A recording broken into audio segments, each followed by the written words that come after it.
If an AI can make the AI better, Yeah. wherein lies the role of the human? The old social contract was you work hard in high school, you go to good college, you get a degree and you get a job. Yeah. That's going away, and it's scaring a lot of people.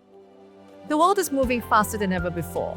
Entire industries are being reshaped overnight, and leaders are having to make decisions in conditions no one would have ever predicted.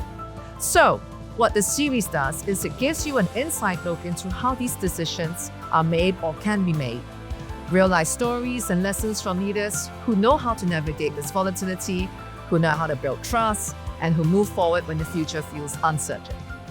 Hello, this is Su Shan, CEO of DBS, and with me today, I am super excited to introduce the famous and incredible futurist Peter Diamandis. I've been fangirling you, Peter, and you had no idea. I listen to all of Peter's podcasts every week as I go for my weekly runs. This podcast that he runs, Moonshots AI, and all the incredible stuff that you've done has been so instructive.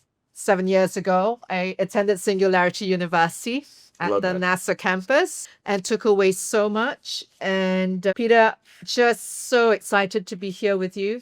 Pleasure. You've talked about how you see the whole global economy changing. So let's take it from the top. Tell me where you see the world changing. You're seeing incredible change upon us. Take us there, and then let's unpack them one by one. So first off, I think there's no greater wealth than our health. And we're about to see a revolution in how long we can live and how healthy we can live. I remember when I was in medical school, I learned that certain species on this planet, the bowhead whale could live for 200 years and the Greenland shark could live for 500 years. And I remember I was asking, if they can live that long, why can't we?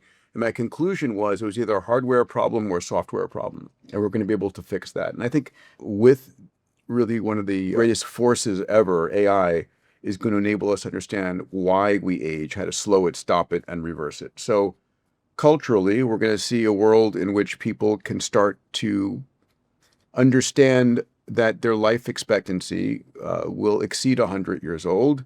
A lot of the people I work with believe we can double the human lifespan. 180 to 200 years? Well, I think right now people are saying comfortably we should exceed 120 and get to 150 years. Are you saving enough money to live that long, right? And then how many careers will you have? If you've got the aesthetics, the mobility, the cognition, if you look good, you're moving well, you're thinking clearly, are you going to want to retire at 60 or 70 when you're at the top of your game? So that's one big implication that's coming.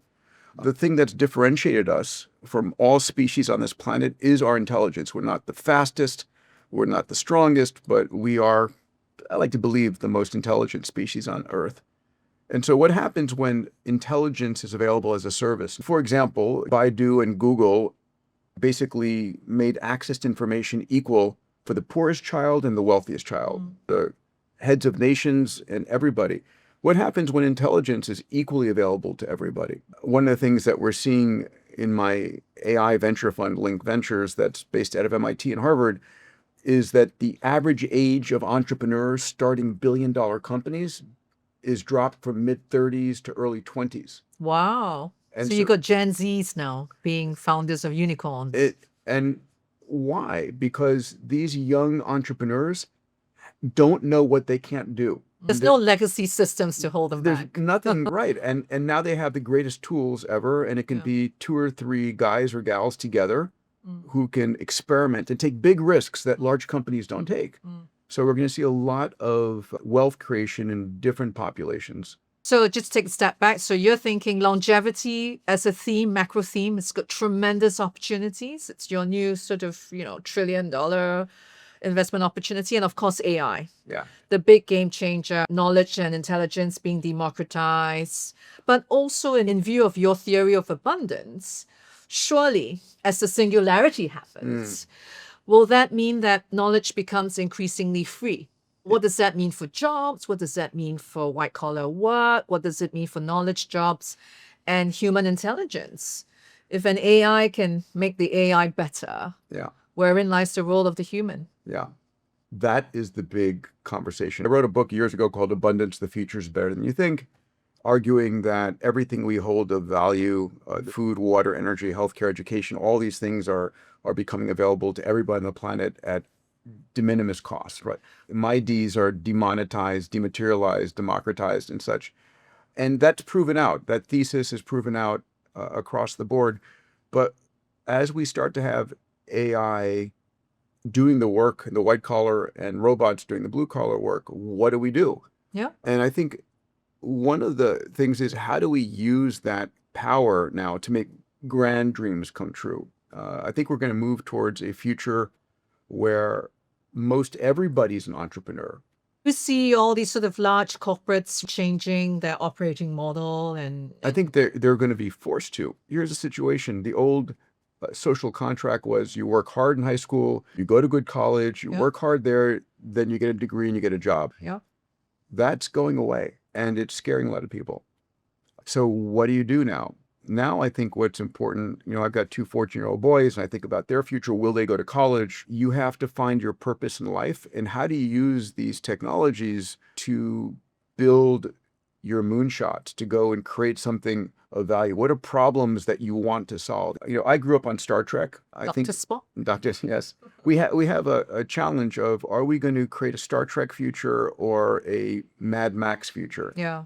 So is it utopian or dystopian? And one of the challenges is that there's a lot of fear about the future.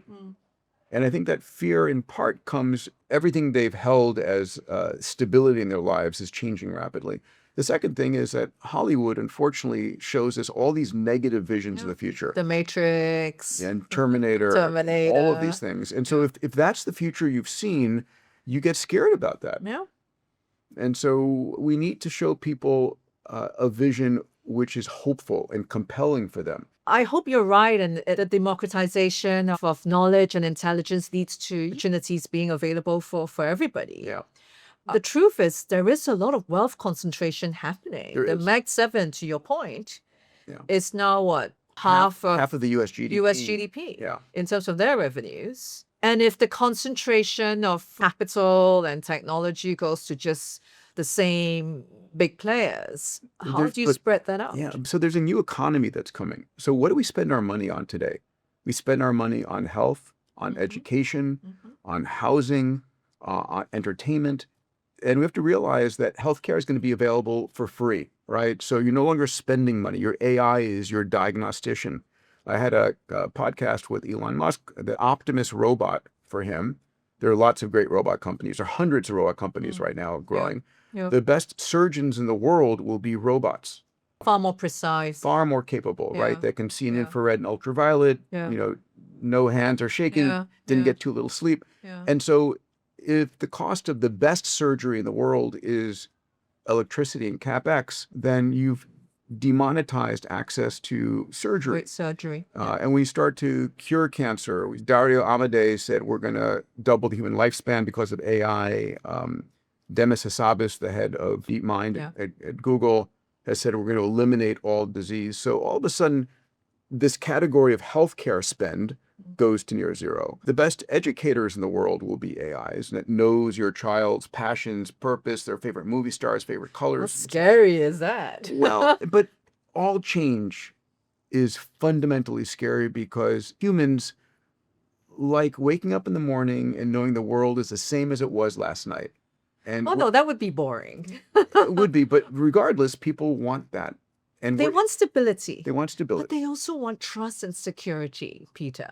Hmm. And my question is, would this lead to a trust deficit or a security deficit? You don't know if you can trust the AI. You don't know if your data is safe. There are pluses and minuses. I'm with you. I would love to see the utopian outcomes come true. But on the other hand, I also think that, as the AI becomes recursive and AI gets the AI better and you can't control it, at some point, if it gets into, not so good hands, what are we going to do? Here's the problem. There's no on-off switch.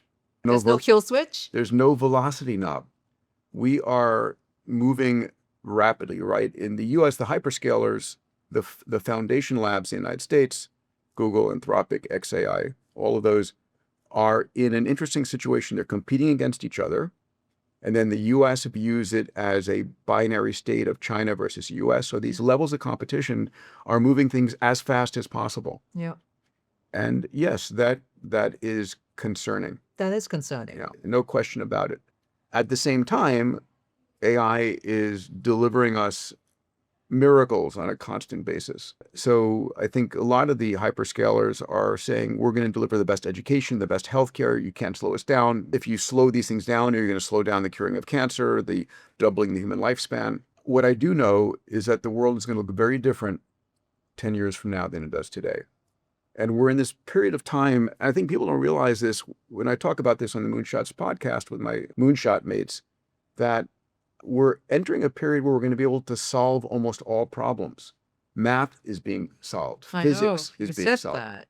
Yeah. That's scary for all the PhDs in this world. It is. I mean, a lot of the mathematicians are seeing the challenges that they've always pursued now being solved by AI, right? We're going to soon see all the Nobel Prize winning work being done by humans and AI together. And I think it's going to eventually be the AIs doing the work and the humans taking the credit, perhaps. It's a revolution. It is. Ray Kurzweil, who is he wrote the Singularity, he's a dear friend. He's been my mentor for years. We started Singularity University together.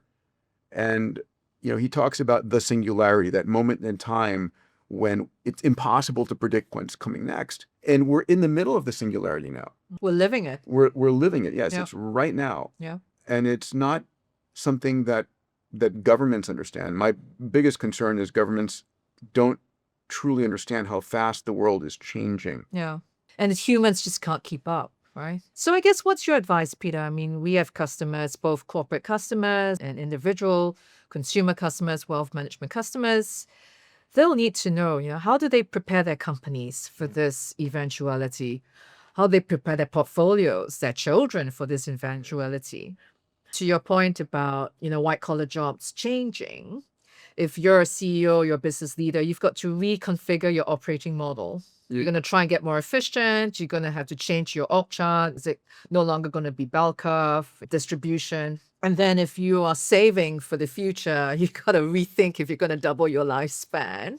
Do you allocate more capital longer term? And then if your children aren't going to get jobs and they're going to do a lot more gig work, more entrepreneurial work, which does suck out some capital, perhaps. How do they plan for their futures? Yeah. The answer is no one really knows. Companies are going to get a lot more efficient as they begin to deploy AI and robots. You're going to see returns on capital massively increasing.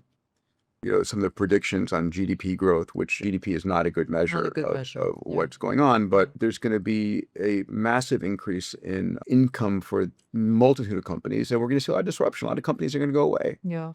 And companies that are not incorporating these technologies, I'm going to have a challenge. I think we're going to start to see a lot of entrepreneurs building small companies with outsized capabilities. Mm-hmm. On the top of that, we're going to start to see what we've talked about is, single person $1 billion companies, right? Single person unicorn, right? Yes. Sort of, because you can now. Because you're deploying agents that are using some version of cryptocurrency for trading. So again, new economies are coming in. If I had more time, I'd write an economics book. That whole theory about, labor plus capital equals production no longer stands true. Right? I mean, and if you lower interest rates to stimulate employment, but if I'm the CEO and I get access to low-cost capital, I'm going to hire more AI agents and more robots. Mm-hmm. Am I going to hire more people? Mm-hmm. Probably not. But Peter, that means this velocity of money in the real economy will go down. Less money will circulate in the real economy and more capital will circulate in the financial economy, which maybe will lead to asset inflation, and that in a way helps the youth of today and the leaders of tomorrow supplement their incomes. The other side of the equation is massive deflation as the cost of things plummet. Again, if all of a sudden health is free, education is free, I think agility is the most important thing right now. Absolutely. I keep telling my managers, because knowledge is ubiquitous and intelligence is democratized, hire for attitude. Attitude means humility and agility, right? And being nimble. Agreed. So we're seeing a world in which the things we used to pay money for are going to start to decrease. What is scarce in the future? That's going to be an interesting conversation. I think one of the things we're going to start to see people wanting to spend more time with other humans, Yeah. like in-person events. The human spirit Correct. is going to become Yeah. more important. I agree. My friends were saying, hey, nowadays in concerts, you see robots dancing in the back. But, I don't want to see robots dancing in the background of a concert. I want to see humans dancing, right? So people want more real-life experiences. They want more authenticity, don't they? They do. Yeah. So we still have a hope in the entertainment world that it will be human-based. And then we're heading towards a world, Fei Li out of Stanford and Google have been working on these complete virtual worlds.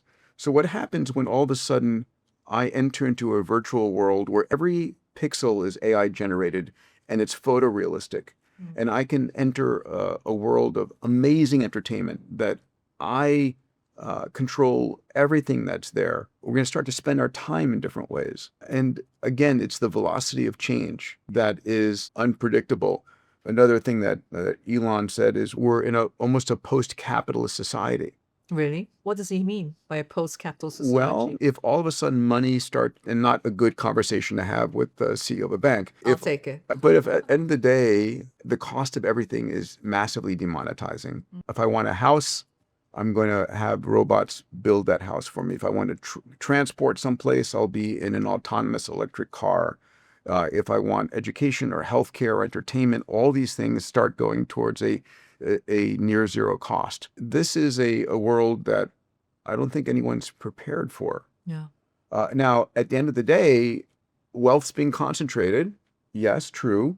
But the average individual is now living better than presidents 50 years ago. We have access to more. The things you did between breakfast and lunch are godlike compared to our ancestors. Being able to know anything you want, to be able to communicate with someone for free in video on the other side of the planet. This is an extraordinary future. And it's the speed is the challenge. The speed is a challenge. So I want to end along the moonshot themes. Yeah. On something you're very familiar with. You were one of the first to start this. Let's talk about space. You were one of the early investors in space. For someone who hasn't looked at space, what are your thoughts there, and what excites you about investing in space? So everything we hold of value on Earth, metals, minerals, energy, real estate, is in infinite quantities in space. Minerals too? Yes. If you think about asteroids, for example, are trillion-dollar objects in space. There's categories of nickel-iron asteroids that are rich in platinum, palladium, osmium, iridium, platinum group metals.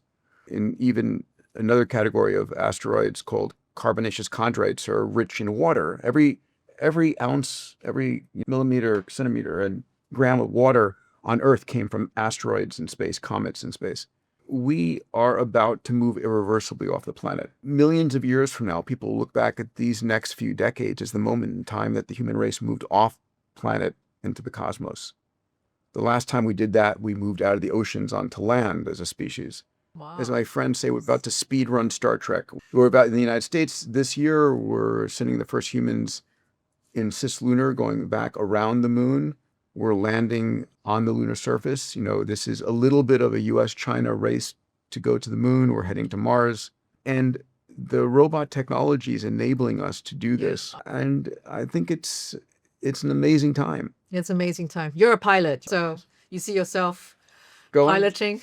Yes, I want to go. Is that on your agenda? I want to go start a city on the moon. Yeah. You want to start a city on the moon? Yeah, I'd love that. And then to go mine the asteroids. I think one of the things that's important for people to realize is we're entering a time where you can make your grandest dreams come true. Yes. We used to be limited by what technology we have, what capital we have. Now, technology is becoming accessible to everybody. Your ability to get access to compute and use that compute to solve problems or to have robots build what you need. I think on the flip side, we're about to see a massive global growth. Elon was saying triple-digit GDP growth. Triple-digit. Wow. So you're talking like 100, 200%? So... Yeah, so, imagine the US GDP just as a metric of comparison going from 30 trillion to $60 trillion. Oh, that would be extraordinary. It will be extraordinary. All I can say is don't blink. Don't blink. I'll try not to. And be agile. Fasten your seatbelt. Fasten your seatbelt for We're sure. on for a great ride. Yeah. Okay, well, on that note, a theory of abundance, exciting, slightly scary, it's awe and fear.